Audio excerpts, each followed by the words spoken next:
Welcome back to BK Nothing But Nets podcast. It's good to be back. I'm joined by Dylan today. My co-host Dylan. We're gonna get into a full 2-round mock draft. We're gonna get into all of it. First, I wanted your reaction. We'll be picking number 8. All the mocks we did was 7, and we were disappointed with that. Somehow it got even worse. 8. I can run through the list of the last 10, 12 guys who were drafted at 8. Nick Stauskas, some legendary names like that. Your thoughts, and where do we go from here? Yeah, I mean, this is now you are in a position to where you need to do everything right from here on. Like, there is no mistake being allowed if you want to get put in a position by, the end of next season, if not the start of the 2027 season, where you want to be back in that playoff picture. From here on out, you have to do everything perfectly. There's no mistakes allowed. So that starts with drafting properly, making necessary trades to acquire more draft capital, acquire bad contracts, and play it out one more year where you're hoping to land in that top 3 next year. It sucks to say because it's rigged, but at this point in time, you kind of need to. There's no package out there in terms of a Giannis deal that you can beat out teams like Houston, San Antonio, OKC. There's really nothing for the Nets to do from here on that can solve the problem within a year. So there's no need to talk about it, discuss it. I've already said it myself. I've told multiple people on like my Nets pages and stuff. I'm not posting about Giannis anymore because all of this is smoke until it actually happens. So until I see something that states, oh, he's requested Brooklyn, will only play for Brooklyn, the Nets are working on a deal, then I'm not talking about it because there's not a single world where he comes here and we beat out a package that another team has. So.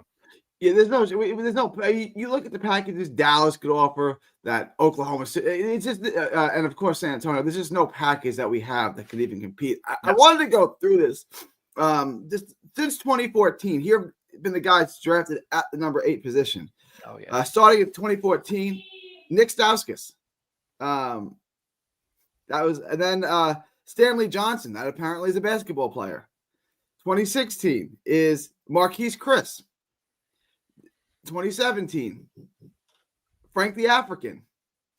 2018, Colin Sexton. That's kind of a hit. I mean, okay, that was our pick.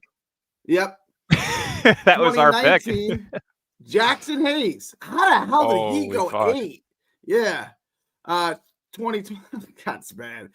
2020, Obi Toppin. 2021. Franz Wagner. That's a hit. So one hit so far. That's a hit. 2022, Dyson Daniels. Is that a hit? That's a half a hit? I would say that's a hit. Yeah, I was going to say, I think the last 4 years worth of number 8 picks are so far looking solid, right? Because it's Wagner, it's Daniels. Jarris Walker. Jarris Walker has upside still. It's just he's got to get out of Indiana. My God. And then 2024 was Dillingham from Kentucky. Yeah. I mean, it's something. It's a sight. It's a sight to behold. It's something. I just know that we're gonna get a player like that. Like, we're gonna draft Caris LeVert 2.0. People will say, "See, he drafted a good player." It's like, okay, great. What does he do for your franchise? Nothing, right? Like, I mean, like Colin Sexton is half a hit. That's fine. I wouldn't even say half. What does Colin Sexton do? I'd say like 1/3. 1/3 of a hit. What does that do for your if you got Colin Sexton? What does that do for your franchise? Absolute fuck all. Absolutely nothing, right? Like, it doesn't change anything. Well, I mean, yeah, it's not a fun position to be in. At this point in time, whether the Nets refuse to do it, refuse to believe in it, the answer to figuring out this draft is Cam Johnson. Cam Johnson's the piece necessary to move up into that 14, 15, or 16 pick range. And if you can have 3 top 19 picks, then I'd feel very confident about this year. That would make me feel much better. If there's a world where you can land. As a tanking piece. Yes, Lou. Yeah, we want to bring LeVert in on a 1-year deal as a tanking piece. I don't see why not. But But no, was I saying that? Did I say to bring LeVert in? Was that You in did. any seriousness? You did. You told me to bring back D'Lo and LeVert, and I wanted to jump off my Jared balcony. Dudley and Tobias Napier too, by the way. Oh God. God. Bring back Dudley. Did I really say that? Mm-hmm. Yep. All right. Yeah, let's bring LeVert back. It was flaming hot takes, but it's all right. That's our LeBron. Oh my God. I said if they did bring LeVert back in a hypothetical trade to Cleveland, I would get a LeVert jersey. I did say that. All right. Yeah, it's something. It's a sight to behold. But hey, listen, you're in a position where you can grab a guy like Maluak, you can grab a guy like Fears. You know, hopefully Fears is there. I think that is right now the set in stone pick that like all Nets fans can kind of come to agreement on. The Derek Queen hype, I'm not understanding. I love what he has, but defensively he is horrible. And as an undersized big, play with Claxton? I don't think Claxton's on the team. I think he's guaranteed gone. God, I think the Lakers cough it up. God, that's I hope you're right. I think that is a guarantee at this point. Like that would make my offseason. It doesn't erase the number 8 pick, but it would go very far. I was going to say tomorrow we're going to be back on. I did a full mock off season. We'll discuss it tomorrow. I don't want to put too much into one, but I'd like to think I cooked with this. So we'll discuss it more tomorrow. But what time you want to go live tomorrow? This time or yeah, let's shoot for early. Let's go like 11:30, whatever works for you. Let's do 11:30. Let's do 11:30. Sounds good. Would you draft? See, these are the problems that I have with people when you look at the players who are rising up boards. Cedric Howard is a junior or a senior in college. I'm not taking him at 8. I'm not taking him if we trade up to 15. I'm not taking him at 19. Stick with youth. This team sucks. This team needs upside. The only upperclassman in this draft that I would take is Rasheer Fleming or Ado Thiara. There's the only 2 guys I would take. I do not like Walter Clayton. I do not like Ryan Kalkbrenner. I do not like Cedric Howard. Keep all those upperclassmen on teams that are ready to compete, ready to retool, whatever it is. This team needs youth. So if you're drafting 5 guys, 4 of them better be freshmen. You know, that's how I look at it. When we walk away with Danny Wolf and Jesus Christ and Colin Knippel, are you gonna be excited for next season? Dude, it's like a disgrace to white people if we get all 2 of them. I would hate that. I would not be happy. I didn't even think of that. Yeah, the all white. Yeah, there's no. Yeah, there's no winning in that for me at all. It's just if Colin Knippel is the pick, I think he is going to be a very good player. I just think in terms of hype, in terms of what you want to see as your first pick in this year's draft, that would be the biggest disappointment ever. But he has the opportunity to be like a Klay Thompson-like player. So it's really not a bad pick when you're really looking at it. It's just when you look at who the player is, it's horrible for us. But it's really not that bad of a pick, unfortunately. I hate to say that, but I watched Duke all year. This kid's serious. He's the real deal. I wanted to hang on. Alan in the chat, Hawks fan says, please talk about the rumors of Urigi to Atlanta. It's the Raptors GM. Nope. Sorry. I see. Okay. As a Steelers fan, and as Mike Tomlin once said, we do not care. That's not my boat to discuss. I don't have any. What is your boat to discuss? Is week 1 of the NFL season. What do we got? Jets Steelers. Let's go. Is it Jets Steelers? Yeah, week 1's Jets Steelers. Wow. Oh my God, It's like watching paint dry. Let's go. 7-3 Steelers. QB. That's my prediction. Yeah. The Steelers with no QB versus the Jets with no dignity. What a week 1. I think the Jets have a chance to win week 1 at home. You guys don't even have a quarterback yet. Yeah, I hope you guys do. I hope the Steelers suck this year. I want to see Mike Tomlin fired. I've been only asking for that for 10 years. Well, he's not going to get fired because you're going to go 9-8 and make the playoffs and lose in the first round. I don't understand why I'm a fan. I don't know why I'm a fan of 2 teams that refuse to move on from the cancers within their organizations. It's actually disgusting. Like having to witness Mike Tomlin for the past 15 plus years and Sean Marks for the past 10 years actually makes me want to just jump. I will jump foot first out of my 2-story house right now break both my legs, crawl back upstairs, and then figure out a way to hurl myself back outside the window because I hate being a fan of these two. It's horrible. It's disgusting. I Yeah, can't as deal much with as I love the Nets and I love the Nets, I hate the Nets too. Like it. It's so bad. Yeah. All right. You wanted to talk about Cam Johnson. Let's talk about Cam Johnson for a minute, being the key to the draft, and then let's get into the draft. Let's see how this is going to turn out for us. Yeah, there's 3 trade suitors that I can see for him. Spurs at 14, OKC at 15, Orlando at 16. I put out a package. I guess I'll kind of talk about the offseason mock that I did. One of the packages that I had created was for Cam Johnson to the Thunder. It would be Cam Johnson and the 27th overall pick to the Thunder for Kenrich Williams, Ousmane Dieng, the 15th overall pick, and a top 4 protected first-round pick in 2026 from Philadelphia. I think it's a very fair deal. Kenrich Williams and Ousmane Dieng are 2 guys that really don't get minutes over in OKC. Dieng being on an expiring deal. Kenrich is on a $7.1 million deal for the next 2 years. Very movable contracts. You can get additional assets for them if needed. I think Dieng could be a buyout candidate for next season. But overall, being able to move up into the draft, especially 12 spots up, is huge for us if you're able to do it. So that's one of the trades that I'm eyeing. Another one could be Jonathan Isaac and the 16th overall pick plus a future first. Let's talk about this one. I'm a big Jonathan Isaac fan. Like that's I love Jonathan Isaac. Talk about that trade. Yeah, I mean, I really don't have a set in stone trade for it just yet. I could pull up the trade machine just to see what a deal could potentially look like. I'm loading into that now. But Isaac's contract is horrible. I mean, I have a lot of I've always liked Isaac. I have nothing against him. I think he's a great player. If he wasn't so injury prone, he would have been in a much better position. But realistically, if you take on Isaac, the 16th overall pick, and let's just say a 2020,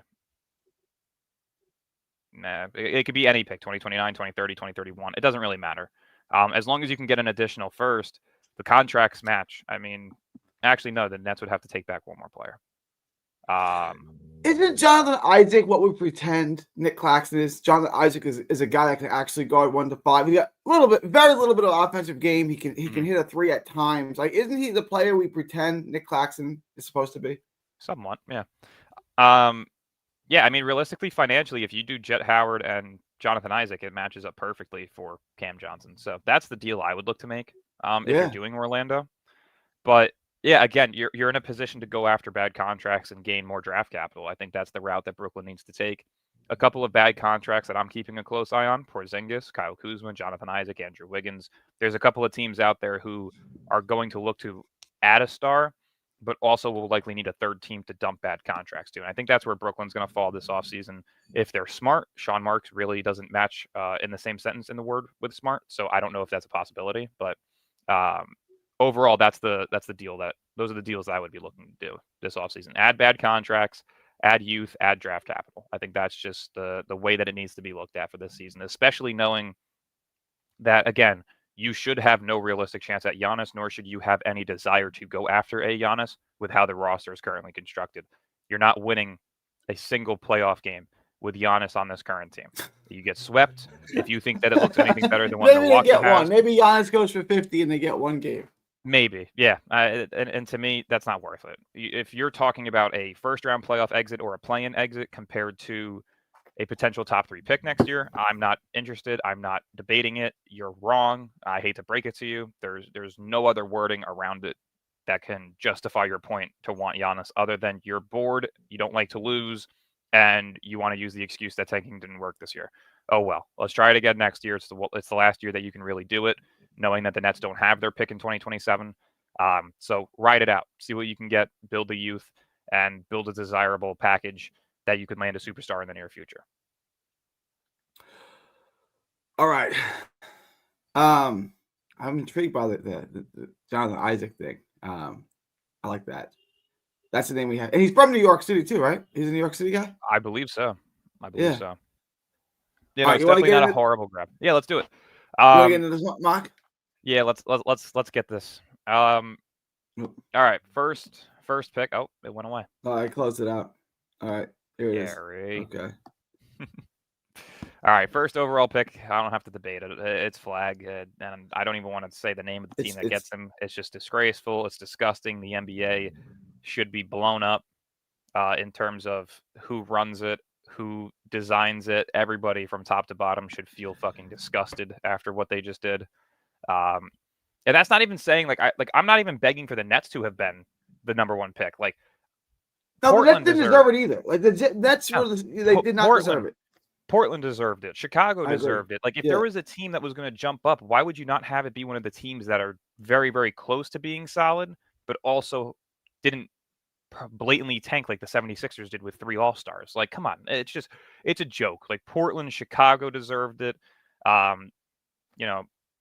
Toronto is another fun team that should have deserved getting into the top 3. Charlotte should have been in the top 3. Like, it's disgusting what they did. Here's my question: if the Nets start to build not a winner, but if they start to put pieces in place and they start to look like a real NBA team, not Tosan from Walmart and Keon Johnson and Jalen Wilson, if they get real pieces in place, and do you think it's a better chance, even if they win more games, that the NBA will give them the number one pick? I'm done saying they're going to get the number one pick, right, through being bad. Like, the NBA gives the picks out.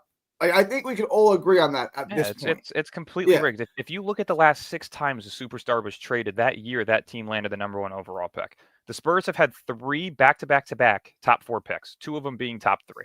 It's a disgrace. It's rigged. It's blatant. It's not like they're hiding it.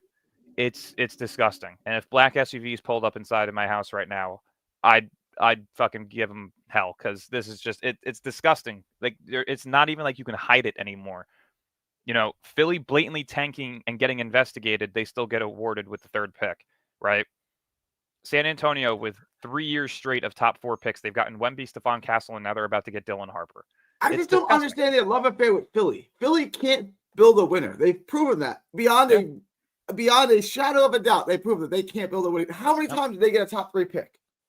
Like, year after year after, and they haven't gotten out of the second round of the playoffs since Ben Iverson. Simmons, Joel Embiid. This year, they've had 4 top 3 picks in the last 10 years. It's disgusting. There's no other word around it. Like, the NBA is a disgrace. It is the worst run organization in American sports. It's horrible. Lou has a suggestion. Let's trade our superstar, D-Lo. Let's get into the draft, man. This shit's going to piss me off more and more if I keep talking about it. All right. Now the draft starts. Dylan Harper makes absolutely no sense here. So, see, I'm actually opposite. I think it makes perfect sense. And I think Dylan Harper, when you look at the way that Stephon Castle's upside is, Harper has immense amounts more upside than Stephon Castle does. And that's not saying Stephon Castle isn't a very good player. He is a very good player. But at the end of the day, if you could pair Dylan Harper with De'Aaron Fox, Wemby, and Giannis long term, that's okay. So I'm trading the pick. You're trading Castle. One of those two. Yeah. What my point is, Castle and Dylan Harper are not going to play together in the same backcourt. They shouldn't.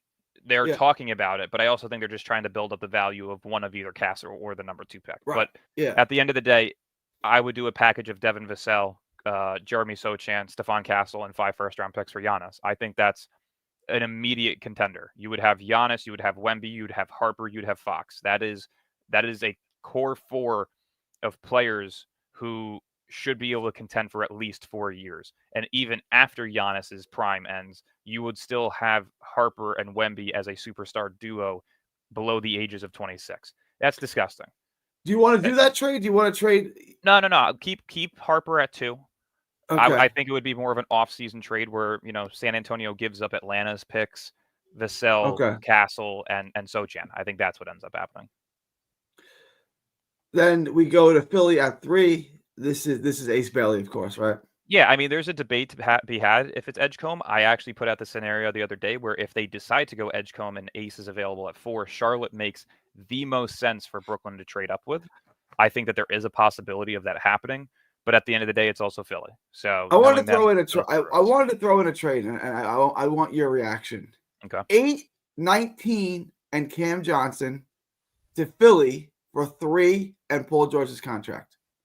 It doesn't not make sense, but I wouldn't give up a premium for another potential what if. Ace Bailey's boom or bust is very, very significant. The only package that I would make to move up for Ace is if he falls to 4, because I don't think that his fit in Charlotte makes any form of sense whatsoever, since they have Brandon Miller and they have Miles Bridges. I don't see the fit whatsoever for him there. If he's available at 4, I would give up 8, 26, and 2 future firsts straight up for number 4. That's how I see it. I would save Cam Johnson to then move up into the top 16. So this way you still have pick 3, a top 16 pick, and a top 19 pick. That's how I see it. I wouldn't give up Johnson, though, to move up to 3 and not have pick 19. I just think that kind of contradicts itself. You still want to have high Do you picks think, this do you year. think that Philly would do that? Because 3 to 8 is substantial, right? They're getting Cam Johnson and they're getting rid of they're getting a lot in that trade. Like they're solving a lot of problems if they make that trade. I know that Charlotte prefers Edgecombe as of right now, but if Edgecombe is off the board at 3 and Ace is there at 4, I believe, and again, this is more so just what I'm hearing / what I think is logical. I think that they would prefer Maluak or Con Kneppel over Ace in terms of what they're already building. So if Ace is there at 4 and VJ is not, then trading back 4 spots, you're guaranteed to get one of Maluak, Kneppel, or Derek Queen. Like it makes sense for them to move back. You want me to put? I gotta take care of something real quick. You want to put Ace to Philly? Yeah, go Ace to Philly and then go VJ to Charlotte. We'll do it that way. All right. But yeah, I mean this pick chop makes up that. I gotta. What's that? Will do. This pick makes a ton of sense with VJ heading to Charlotte. I've been on VJ to Charlotte for probably 2-3 months now. I think that in terms of what they have built currently with Miller, Bridges, Tajon Saloon, Mark Williams, LaMelo, depending on if they get Trey Mann back, VJ makes the most sense. He's a 2-way potential star. Measured in at 6'4" without shoes, so he's 6'5", 6'5.5" with. But the 2-way ability that he brings is something different from the guards that they currently have. The athleticism that he brings is also something that could be very beneficial next to a guy like LaMelo. And LaMelo has already stated that he's committed to Charlotte, at least for this upcoming year. So I don't see a world where VJ isn't their pick, whether it's at 4 or if they have to trade back for a guy like Con Kneppel or Maluak. I definitely love that pick for them there with VJ. All right. Sorry about that. No, we go to number 5. And this Washington. For me is this is Utah. This is going to be Trey Johnson. Oh, Utah. This is Trey Johnson here. No, Trey Johnson. Oh, Trey Johnson. Yeah. Cancel. This is going to be Trey Johnson here. He's rising up the boards again. He's practically solidified himself as a top 5 pick, so there's no better position for them than 5. And I also think Utah's in a position where, again, you just have to draft the best available player. And in terms of what they need, they could use a guy that could score. So I think Trey Johnson makes a ton of sense for them. If that is the top 5, and I agree with you that and that was to me the benefit of sliding out of the top 5 is that we don't end up with Trey Johnson. My biggest fear, we were going to get 6, he was going to fall at 6, and Trey Johnson was going to be a net. Yeah. I think at 8, we're safe. We're clear from drafting Trey Johnson. That's the one upside, just picking 8. Because I'd rather have any of these next 3 guys than Trey Johnson. Yeah. And again, this is where it gets a little rough. Washington could very well just go best player available and take a guy like Fears. But I think that they also are in a position where you have Jordan Poole, you have Carlton Carrington, you have Corey Kispert, you have Bilal Coulibaly. You really don't need guards and wings. I think the biggest position of need for them is a big, especially knowing that the NBA has translated into that, dual big man who, you have one that's versatile on both ends of the floor that could also space the floor a bit. And you also have one that's a primary offensive player. And I think that to me is Derek Queen at 6. It makes a lot of sense as an undersized big. He could potentially play the 4, but he also has a big enough frame to where he could stand and bang down low with a 5. So I think Derek Queen at 6 in Washington makes a ton of sense right now. This is okay. I'm glad if this is the way it goes, because at 8, there's only 2 guys I want. I'll live with Queen. I'll be unhappy with Kneppel. Fears, Maluak are the 2 guys I want at 8. If it goes like this, we're gonna get one of those 2 guys. Now I do prefer one over the other, but I'll be happy with either one of those 2 guys. Pelicans at 7 seems like a Maluak pick. See, that's Two years to replace CJ. But what are your thoughts?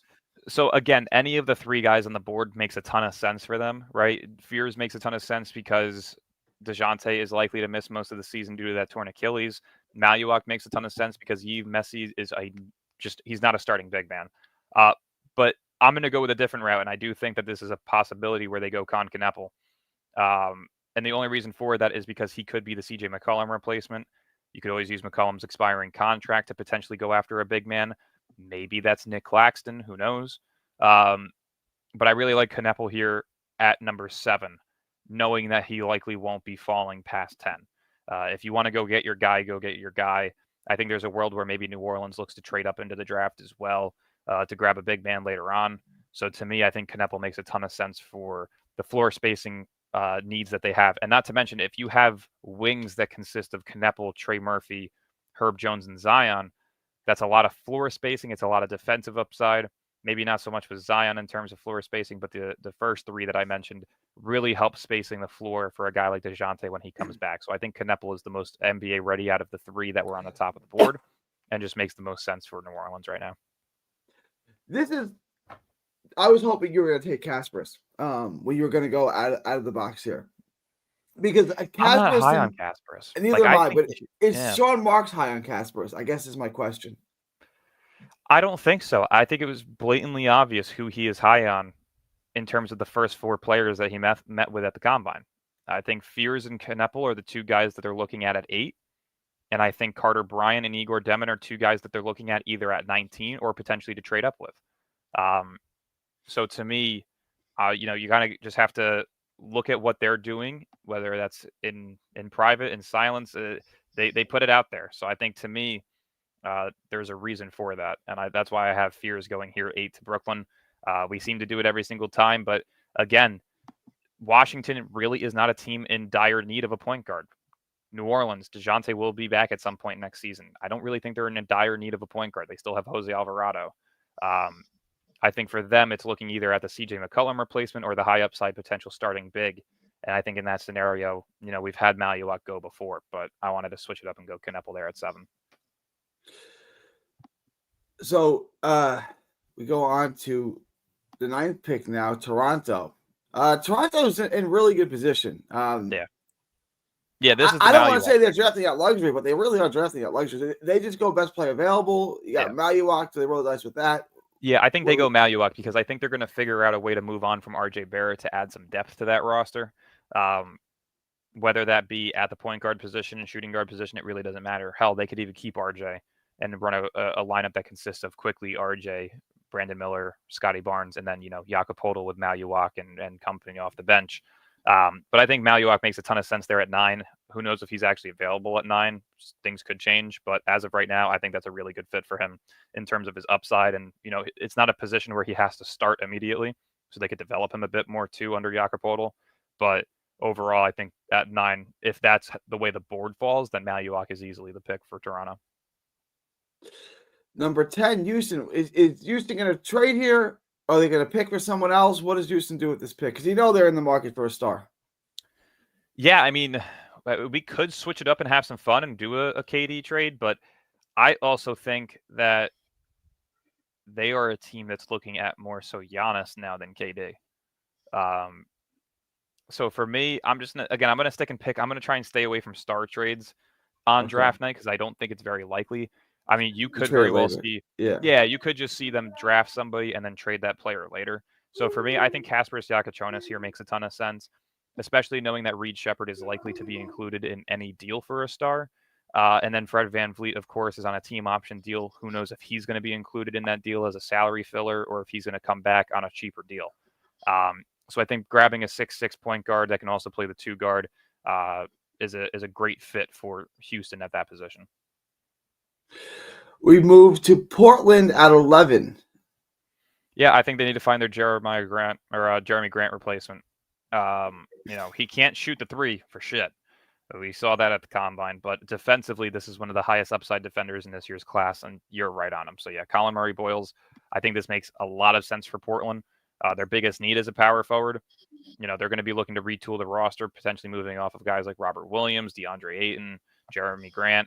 So I think that the forward position is definitely something of need for them, and Colin Murray-Boyles fits what they were kind of looking for. They already have a ton of offensive upside in Scoot Henderson, Shaden Sharp, and Denny Avila, but I think defensively they need that bruiser down low that'll help them out, play more of like a Draymond Green type of role, and I think that fits Murray-Boyles perfectly for what they need.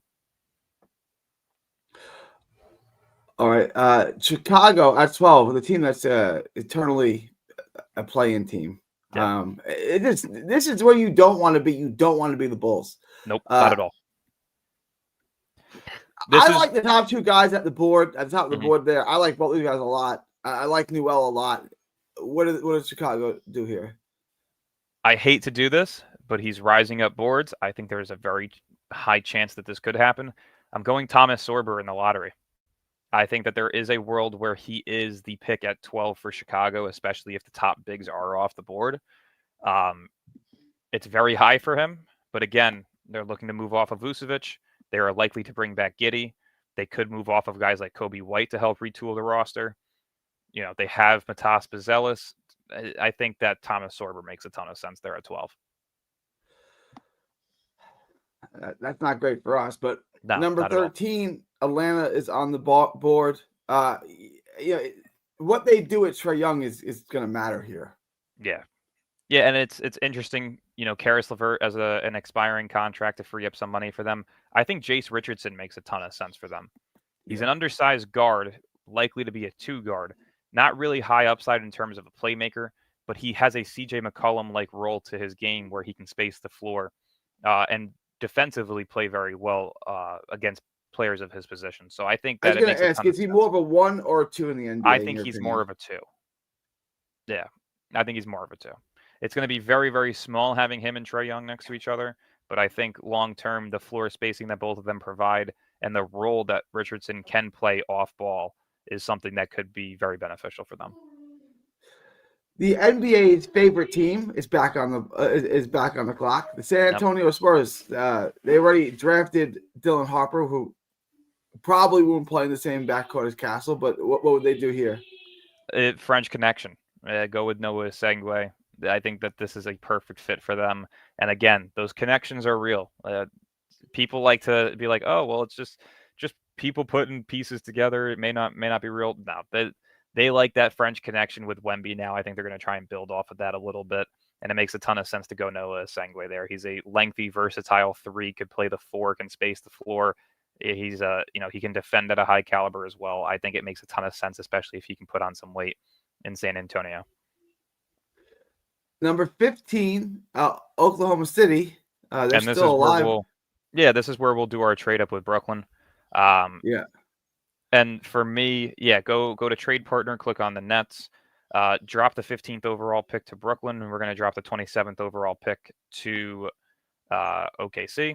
And with that, we don't have to add it in the notes, but again, I'll just use the trade that I used on my mock off season, which is Kenrich Williams, Ousmane Dieng, the 15th overall pick, and a protected 2026 pick. It is Williams. Yeah, Kenrich Williams, Ousmane Dieng, the 15th overall pick, and a 2026 top 4 protected 76ers. Or I'm sorry. Yeah, 76ers first round pick. Protected. Sixers pick? Yep. For Cam Johnson and pick 27. I think this is a very, very realistic trade. OKC has struggled a bit against Denver, specifically with floor spacing and consistency, but I also think they just lack that veteran leadership in terms of a role player. So being able to keep Isaiah Joe, Aaron Wiggins, Cason Wallace, Alex Caruso, Lou Dort, and still get Cam Johnson is something that I think they would be very interested in. And moving off of an additional first-round pick next year, I don't think that hurts them. They have guys like Topic coming back. They're going to be drafting at 24, 27, and I believe 44 in this draft. So there's room for them to maneuver that roster around Johnson and bring back the guys that they currently have. I'm looking at the top of the board. I like both the guys at the top of the board. There's also Fleming, who I think makes some sense. There's some good options on our trade up.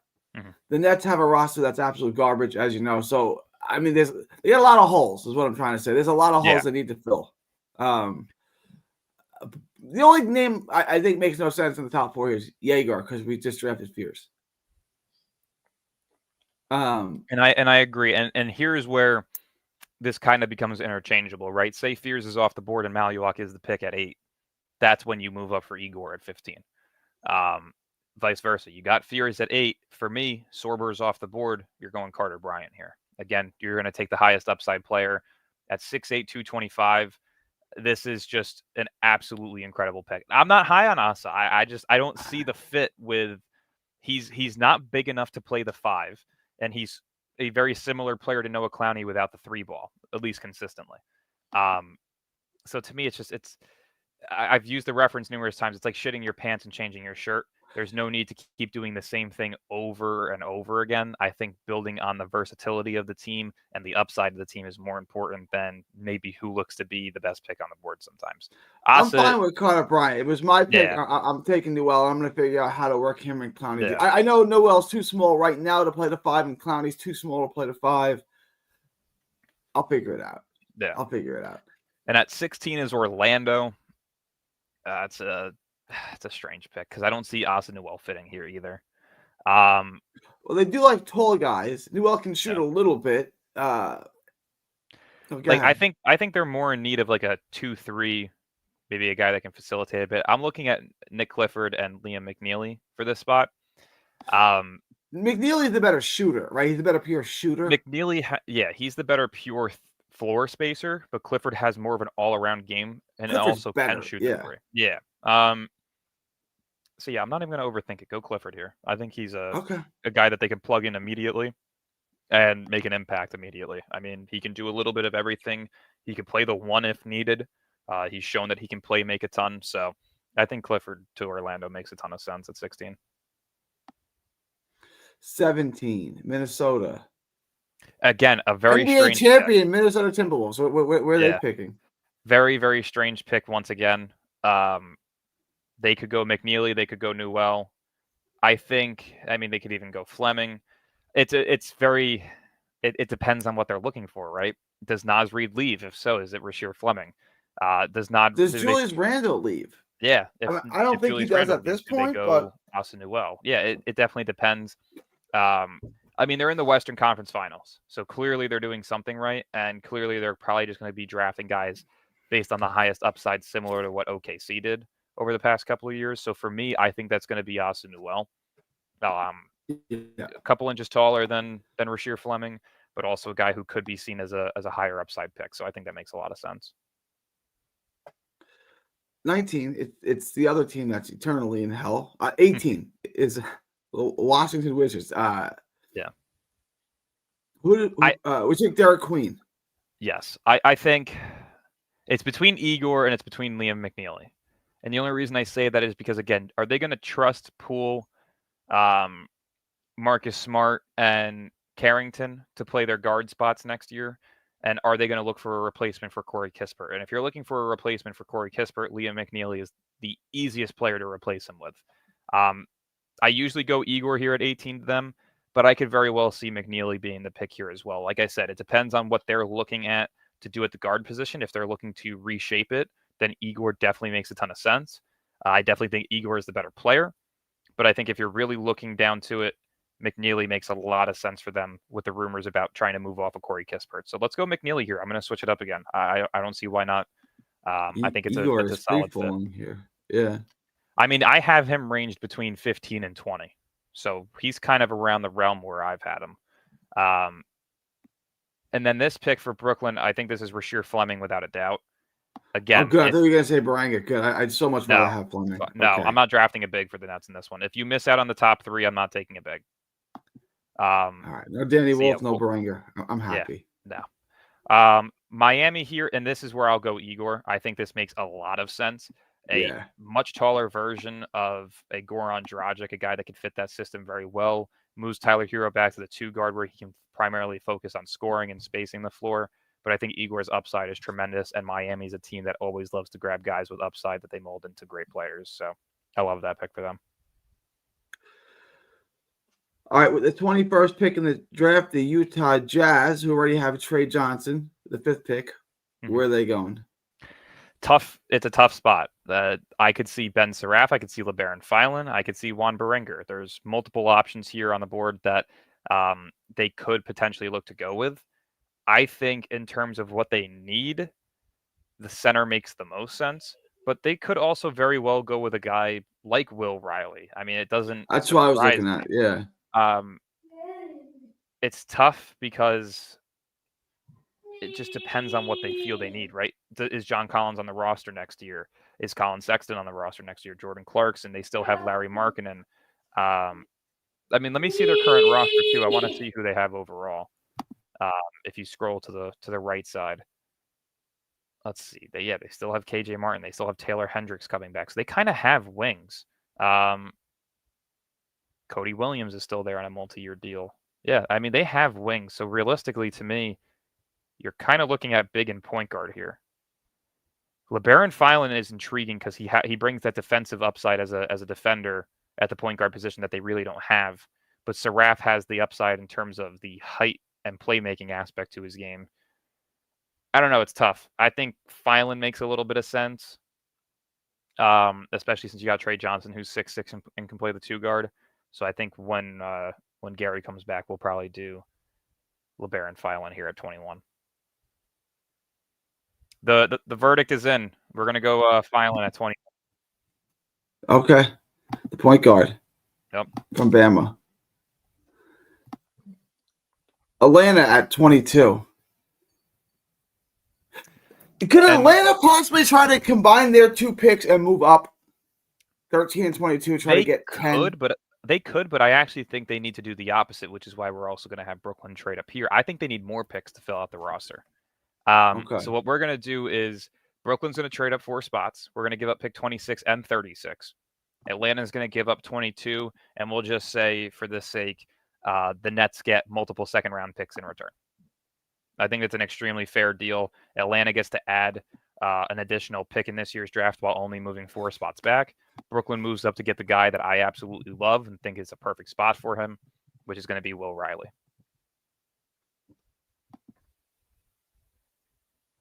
And then, so we're up. Yep. So our draft. Wow. Hang on. Will Riley.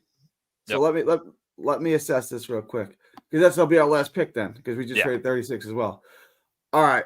Let me take a look at this. If you want to scroll all the way down a little bit, you'll see the draft board. You're not going to be able to see them in order just yet, but yeah. So Fears, Carter Bryant, Rasheer Fleming, Will Riley.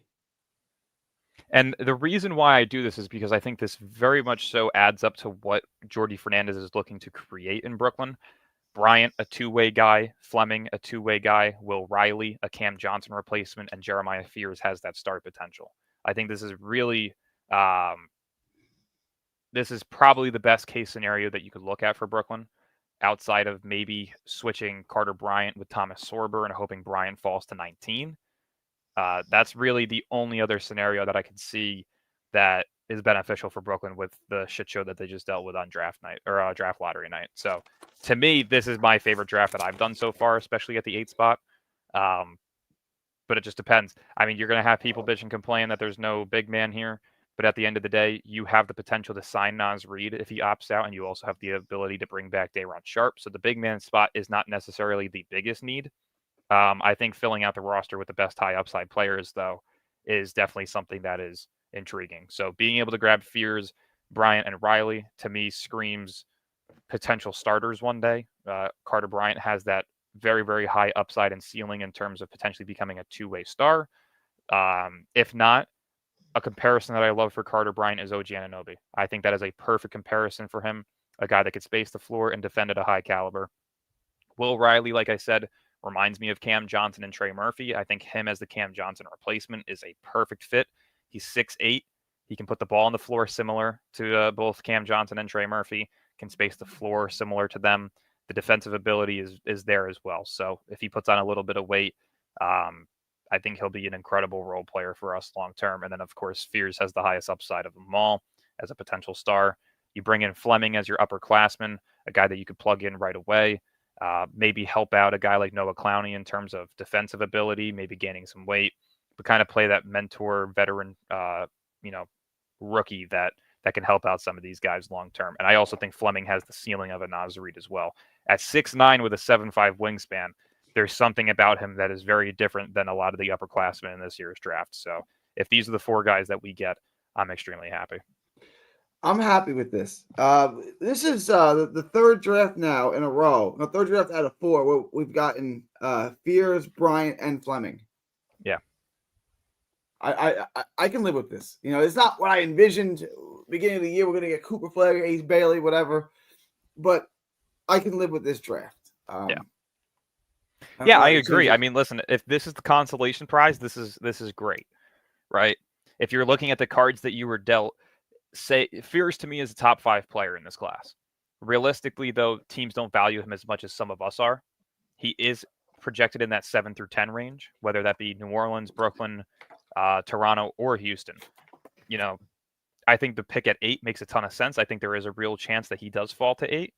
But if he gets picked to pick before us, it makes sense too. So I wouldn't be surprised. I would absolutely feel crushed because he was, like I said, there was 4 prospects in this class that I would be extremely happy about. And that was Flag, Harper, Ace, and Fears. So if you miss out on all 4, I'd be very disappointed. But again, there's different ways to maneuver around it. You could draft Maluak at 8. You could then move up to 15 and grab Igor and hope that one of Fleming or Carter Bryant is available at 19. Again, if that's the scenario, I'm also not mad at it. But this scenario here that I'm giving you with these 4 players specifically, this is something that I would love. We're going to be able to get Fears at 8, and we're going to take. Don't say because you said that about the top 3 pick too. Don't jinx us. Don't do it. I'm tired of these jinxes. You know what? Let's start it here. Jeremiah Fears is going number 1 overall. We're going to have no chance at him. Let's just do that. Yep. We have no chance at him. I'm not reverse jinxing this. Then Trey Johnson could follow us then. Exactly. I love the mindset. Let's keep talking these things into existence so they don't happen. All right. But yeah, no, it's if these are our 4, I'm very happy. All right, so we move to I just closed it out. I'm just an idiot. That's all right. It happens to the best of us. All right. Who's up? Indiana at 23. Indiana at 23. This is such a weird pick for them because they definitely do need a big, but Indiana is also the type of team to do something stupid.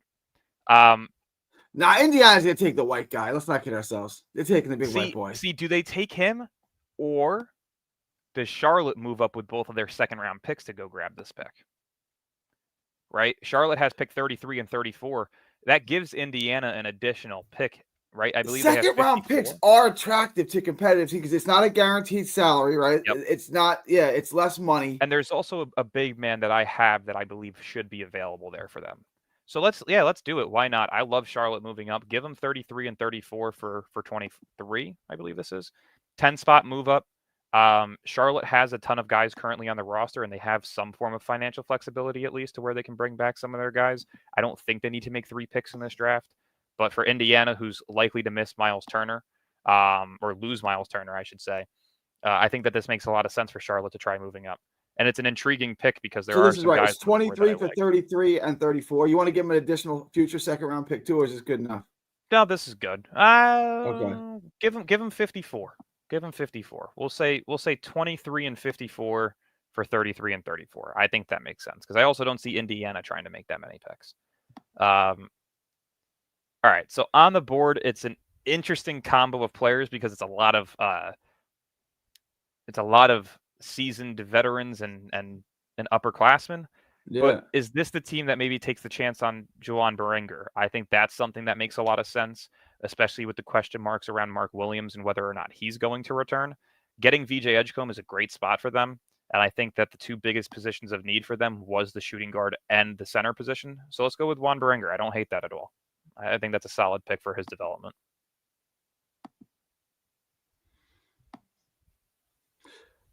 Jeez. Oklahoma City is Oklahoma City's up at 24. They traded with us. That's how they got here. Yeah, this is the Danny Wolf pick. This is if he's there at 24 for them, they're jumping on that.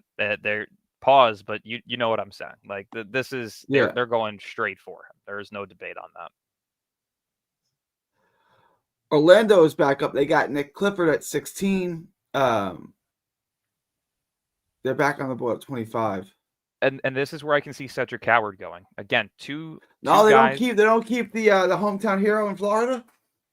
Nah.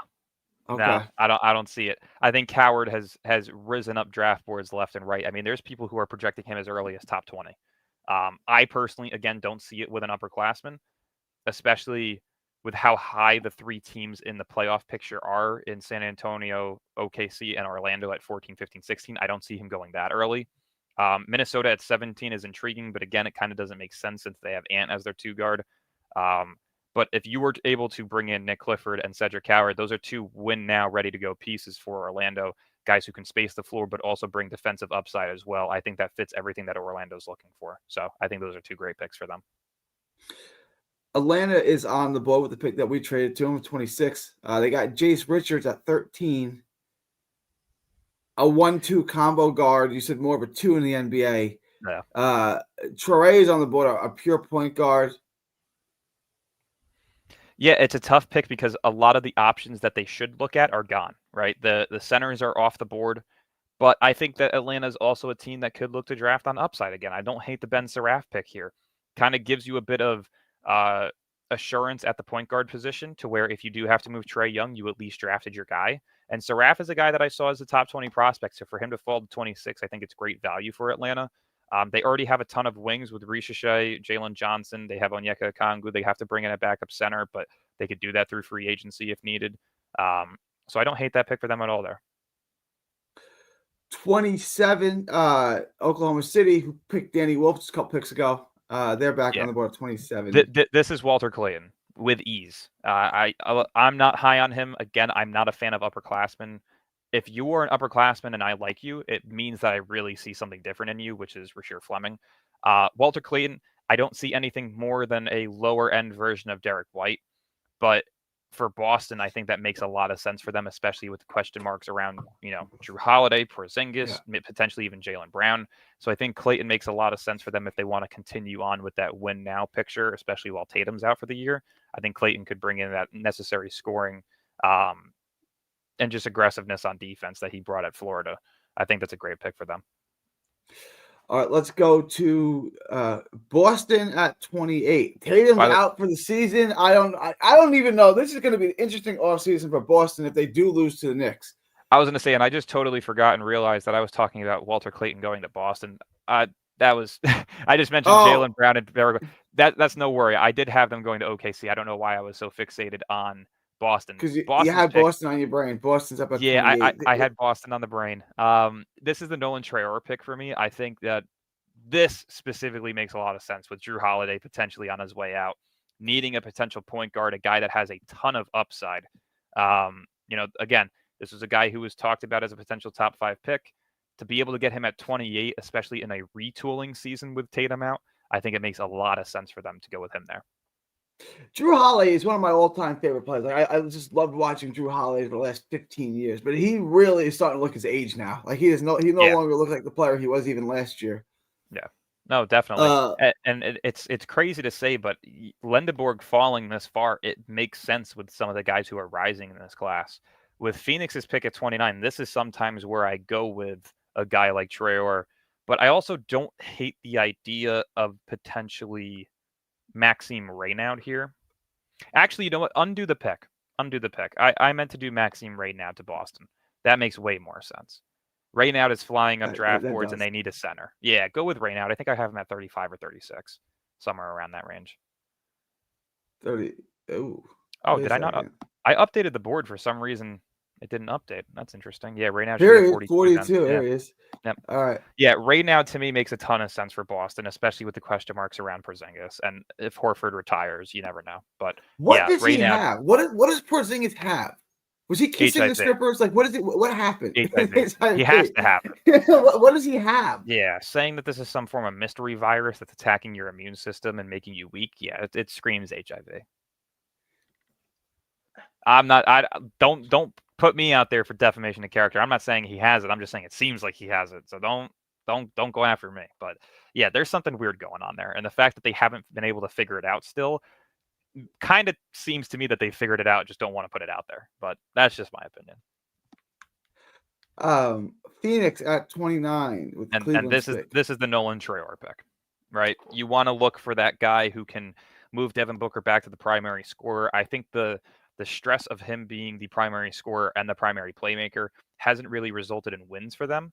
But Nolan Traore, again, has the upside, a top 5 potential pick who fell tremendously in this draft class just because of how many risers there's been. But yeah, I think Traore is a great pick for them and something that they could help to retool the roster long term. 30, the last pick in the first round. The Clippers, again, an interesting offseason for the Clippers. I mean, this is such a good pick for them. They could take really anybody that they want, whether that's Lendeborg, Cam Jones, Hugo Gonzalez. They could even go like somebody with Ryan Kalkbrenner, Alex Condon, Bogovic, Markovic. There's tons of players that they could grab here.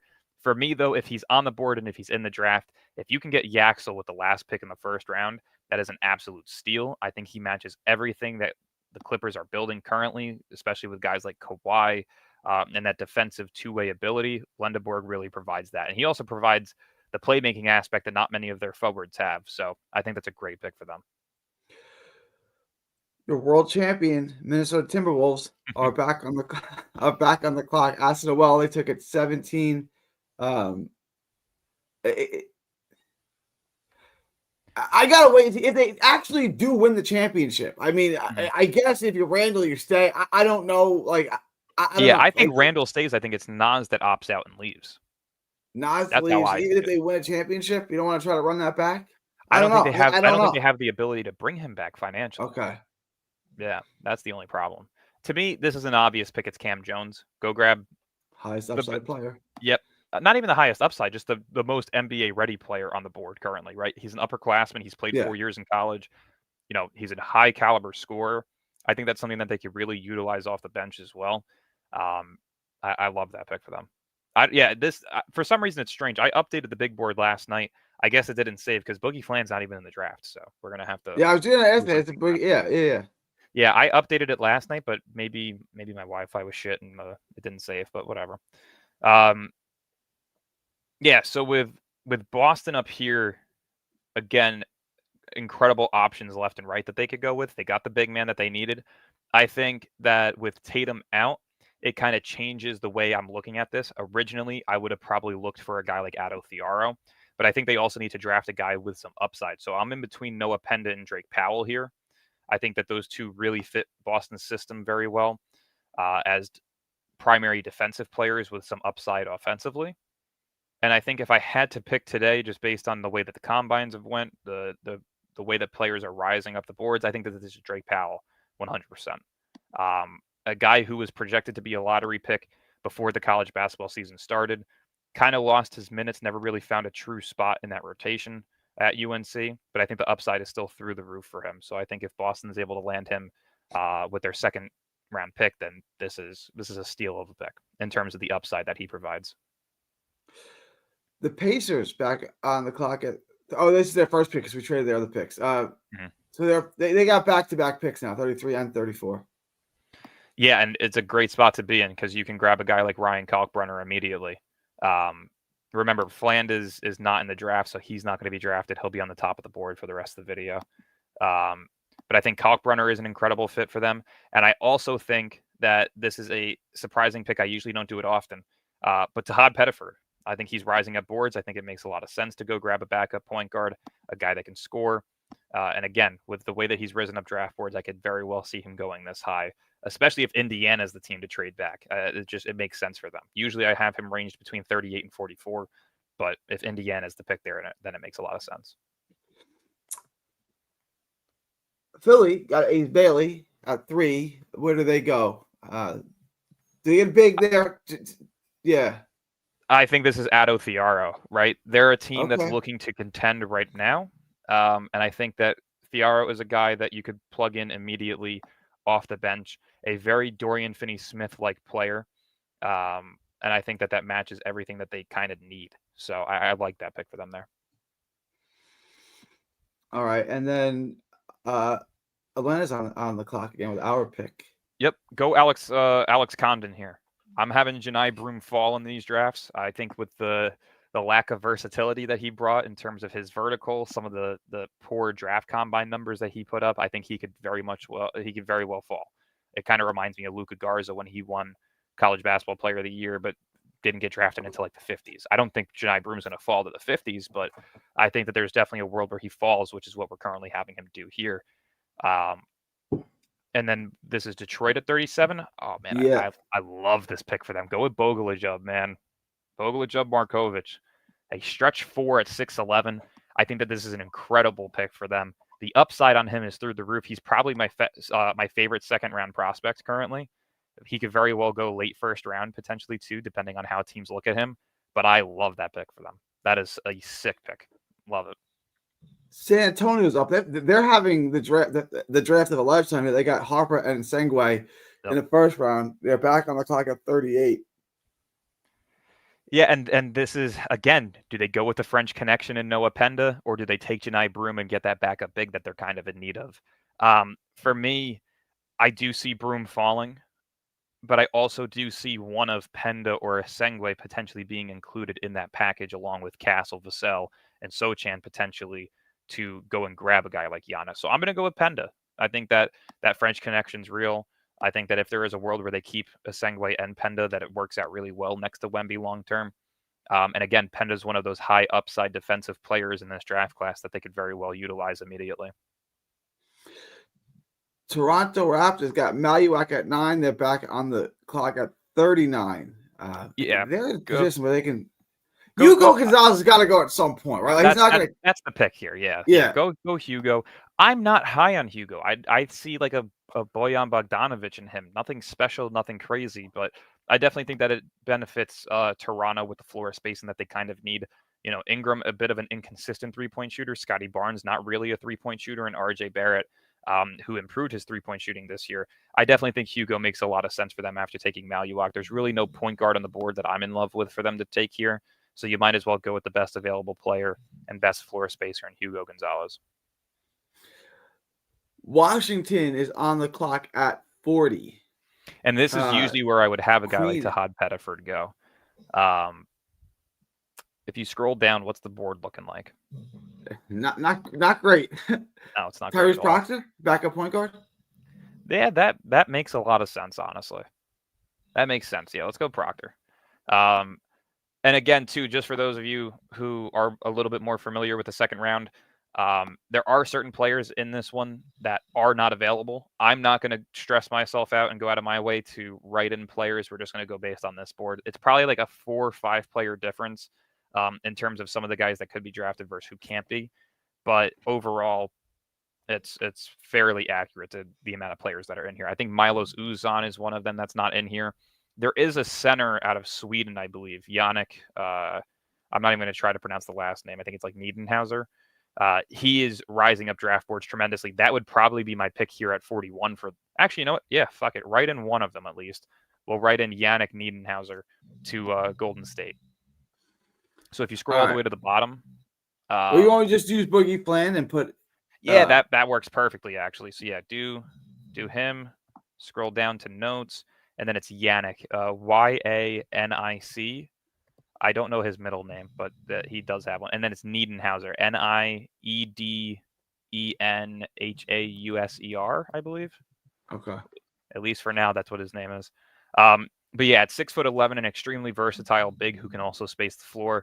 Golden State is not a team necessarily known for going after big men, but I definitely think that pick makes a ton of sense for them. I love that pick for them. He's one of those risers right now that are really making waves at the combine. All right, give me 1 second. Who do we have up next? It's I believe this is Sacramento. Sacramento. Yeah, this is such a weird pick for them. I got to see what the rest of their roster looks like before I make the pick, because to me it would be Janai Broom. I don't think he can fall any further than this, but at the same time, you have Utah coming up who could also use a big. So it really just depends who's on the roster at the big man position for Sacramento. All right. You need to see the board. Yeah, let me. So DeRozan's likely to be traded. Yeah, there's not much. This looks. Yeah, they don't The they big don't really Australian guy. yeah, they don't really need they don't really need Oh, a center. Hanson Yang, people like him. They do. Yeah, there's some depth in here at the big man spot. Yeah, it really doesn't make sense to me to go big here. They have Sabonis, they have Valanciunas, they have Keegan Murray who plays the 4, so I really don't see Janai Broome fitting here. I'm in between Miles Bird, Darian Williams, and Alex Tui, and I think I've had Tui mocked here before, but I'm going to probably go with Darian Williams as a potential DeMar DeRozan replacement. It's not guaranteed that he's in the draft, but if he is, I think that this is a good fit for him. Kind of a little bit of everything, 2-3 guard / wing. He could do a little bit of everything, so I don't hate it for them. All right. And then is Utah. Utah is back up. Utah has Trey Johnson and LeBaron Filan. So they got a backcourt. Do they go with a big now? I mean, they seem to have a lot of bigs. Kind of seems like a luxury pick here. Yeah, I'm going to go Janai Broome. Yeah. Give him an upperclassman, somebody that they could plug in immediately. Nothing flashy, but he does have an all-around game to him where he can rebound aggressively, he can space the floor, and he also can defend very well. So I think that, you know, the poor vertical aside, I think it is still a very nice prospect for them to have long term. OKC is up at 44. They have Wolf and Clayton. So a couple upperclassmen. Do they stick with that trend? We got RJ Lewis on the board. We have Chaz Lanier on the board. They stay with upperclassmen to go with plug and play guys. They are a team looking to compete. What do they do here? Yeah, this is an interesting spot. You know, I think Alex Tui is a guy that makes a lot of sense for them as a floor spacer. RJ Lewis also makes a ton of sense for them, but do they really go with 3 upperclassmen is the question. Well, they're looking to play him right away. I mean, that's maybe. what I'm thinking, right? I mean, they could very well just trade this pick. I don't think they have enough roster spots to add another pick. So, I mean, they could realistically trade this pick. But for this instance, I'm not going to do any second round trades. Let's go with Alex Tui. I think it makes a lot of sense for them. Let's go with upside, a floor spacer. You know, depending on what the package could look like. Say if they are in a position to trade for a guy like Giannis, then they could very well need some upperclassmen some upside players that could help them out in that deal. Bulls at 45. Oof. They've got Sorber. They went big. They got a lot of weaknesses. I mean, they could do a lot of. Yeah, and the problem is it's a lot of upperclassmen available on the board right now. If you scroll down a little bit, maybe is this the team that takes a risk on Dink Pate? There's potential there. I want to say that I have him in the 50s now. There he is, 55. Yeah, I could take him. I don't see why not. I mean, Chicago needs upside. And at 45, I mean, he was a guy who was projected late first round at the beginning of the year. To get him at 45 is a pretty solid slot for him. Orlando, Kobe Bria, shooter? No, I'm gonna stick with somebody on the top of the board. I think that they've already gotten a lot of guys who can space the floor, that can do a little bit of everything, that could also defend, and I think they stick with that style of play. Give them RJ Lewis. I don't hate that. Right? Add 3 wings. Clifford could play the point guard. He could play the 2. He could play the 3. Coward could play the 2. He could play the 3. And then RJ can play the 2. He could play the 3. And all 3 of them do very similar things, right? They could defend very well, but they could also space the floor very well too. And I think floor spacing is the biggest need for Orlando this season. So I don't hate that pick for them at all. You got a bunch of, I don't know, Milwaukee. I mean, obviously we both think Giannis is going to be traded. They're in cap hell. They don't have a bunch of picks. Nope.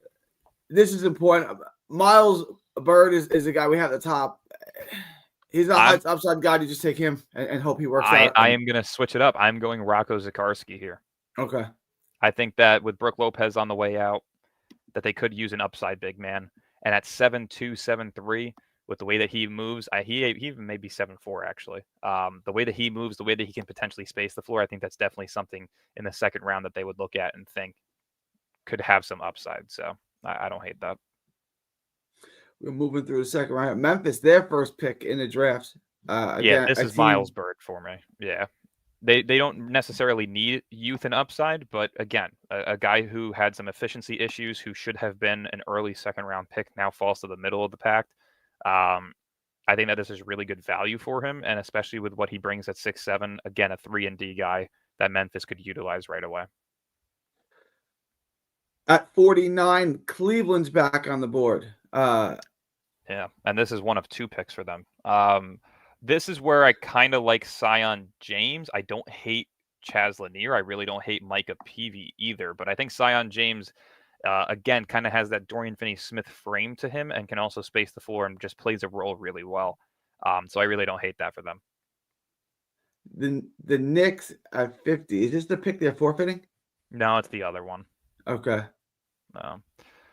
For them, you kind of just have to go with anything. I mean, any of the 5 guys that you have right there make a lot of sense, right? Lanier brings scoring off the bench. Peavy brings two-way ability. Bria brings floor spacing and three-point shooting.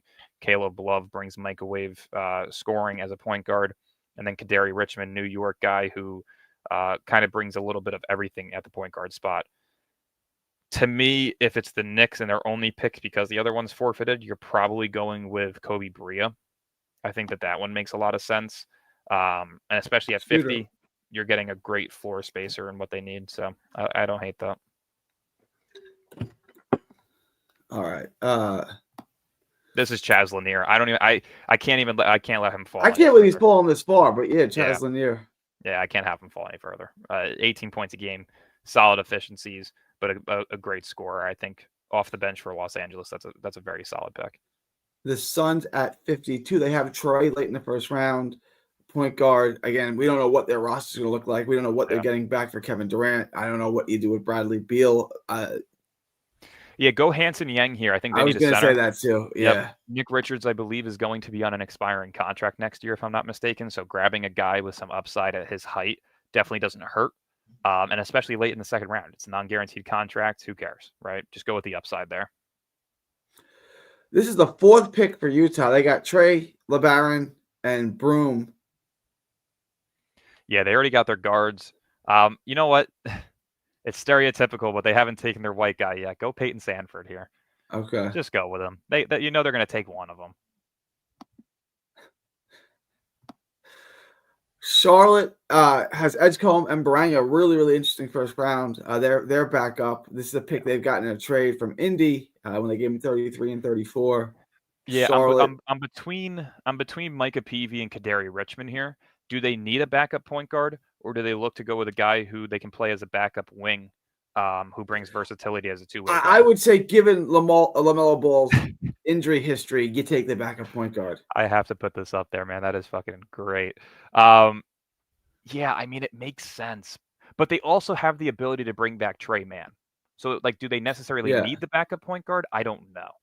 I'm going to go off of a Kadary Richmond is 6'6" and long. Can he play a 2? He can't play a 2, right? He could, but he doesn't have the shooting aspect to his game. Right? He has more of that playmaking, rebounding, traditional point guard type of build to him. Let's pick Peavy here. Yeah, I think Peavy's a solid fit for him. And I'm kind of just basing it off of them getting Trey Mann back. The Lakers at 55. Yeah, it's a lot of guard options on the board, so it really doesn't help them too much. At the same time, though, if you're looking what about Michael Resick? Not even. I think that they could go point guard because think about it. If they're likely to move off of Gabe Vincent, they're going to need a backup one, right? Yeah. The question now is who fits better with what they need. Do they go Caleb Love? Do they go Kadary Richmond? Do they go with maybe Hunter Salas? I think that Kadary Richmond makes a lot of sense. Yeah, I was going to say, just defensively, what you need. Yeah, he defensively, rebounding, playmaking, he kind of brings it all. He's not inefficient. It's just he can't shoot the three very well. So I don't think that that's necessarily a problem for them off the bench. But I definitely, I'm going to be a big fan of wherever Kadary Richmond goes because he's one of my favorite late second round picks, just in terms of what he was able to do at St. John's this past season. Yeah, this is a fortunate pick, so unfortunately, we'll just go use all the way this. down. Not even. I think. Guy? Nah, not even. Go all the way to the top. I think what we'll do is we'll use it as like an undrafted rookie, right? UDFA. So maybe the Knicks use this as an undrafted rookie. They got Kobe Bria. Give them a Hunter Salas. I don't hate that. Okay. You're almost through the draft here. All right. Memphis at 57. I don't hate Caleb Love here because they got rid of Marcus Smart. They could use a backup point guard, and you never know what's going to happen with Ja, whether that's injuries or suspensions and gun use. Sorry, somebody's got to say it. So Caleb Love, I like him off the bench for them there. Another guy Gilbert that Arenas versus Ja Morant in a gunfight. Who you like? Gilbert. Yeah, I like Gilbert because he'll let you pick your gun, right? Well, it's not even that. It's not even that. He's just an old school shooter. They actually know how to aim him. You know, they don't hold him sideways and miss the first 5 shots. And, you know, you got 2 in the clip left. Just give me Gilbert. Gilbert wins in 2 shots. John Orlando's back up with their 4th pick. You got Clifford, Coward, RJ Lewis. I guess go with the point guard. Go Jalen Lowe. They've already got 3 wings. It makes sense to go Jalen Lowe here. Maybe as like a Cole Anthony replacement at some point. And then Cleveland at 59. Believeland.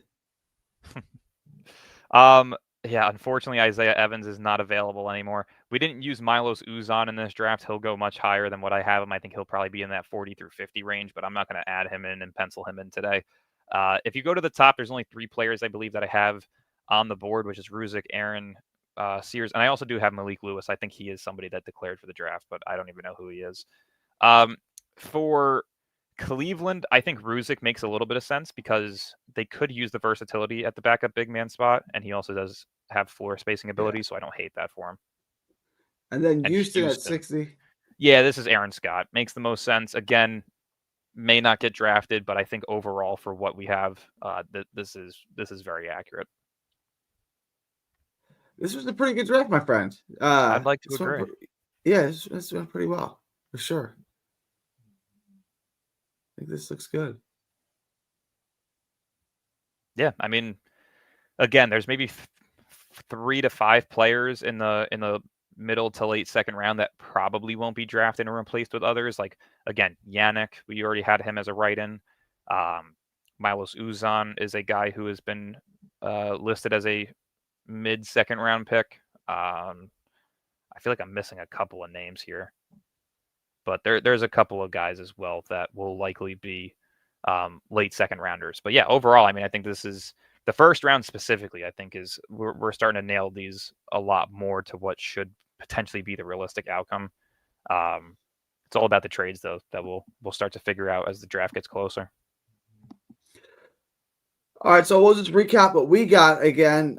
Fears at 8. We made some trades. We got Brian at 15. Yep, Brian at 15. We stayed put at 19 and took Rasheed Fleming. And then at 22, we got Will Riley.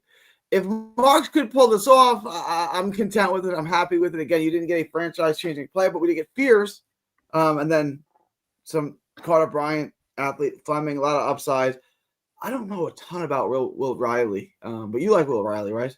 I love Will Riley, dude. He is, like I said, we all hate Cam Johnson, but he's the perfect Cam Johnson replacement, right? We wouldn't hate Cam Johnson if he was on the team when Katie and Kyrie were here. We'd all love him. Right, no, he'd be a good fit for him, yeah.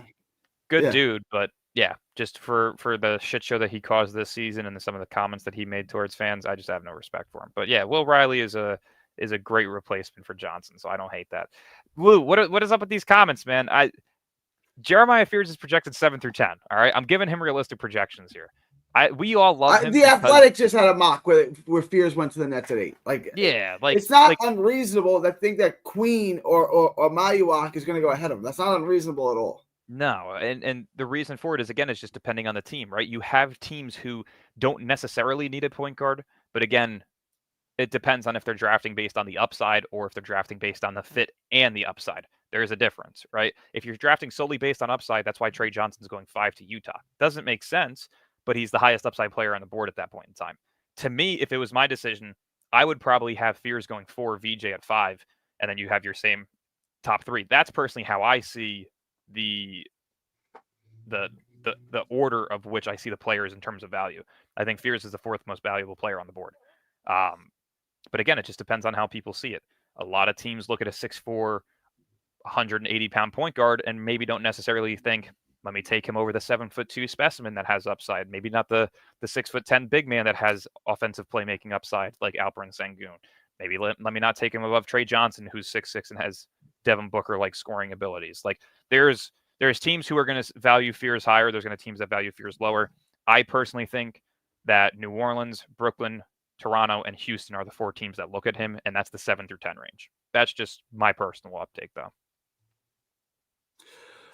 All right, we will be back tomorrow at is it 11:30? Yeah, let's go 11:30. We'll do a All full mock off-season breakdown. We'll look at some of the prospects in depth again, and then we'll also look at some of the free agent targets. Maybe we'll do a couple of mock trades live on potential bad contracts that Brooklyn can take back, whether that's in a straight-up deal for some picks or in a 3-team deal where we help facilitate a star going elsewhere. So I think there's numerous options that Brooklyn can look into this offseason. Then we'll touch base more on it tomorrow. All right, sounds good. We'll be back tomorrow at 11:30. Looking forward Sounds to good. it. This mock draft went well. I'm happy with what we got here. Considering we're picking 8th and not the top 3. But all right, y'all. It is May 15th, 2025 from Texas to the world. Thank y'all, and God bless. Later.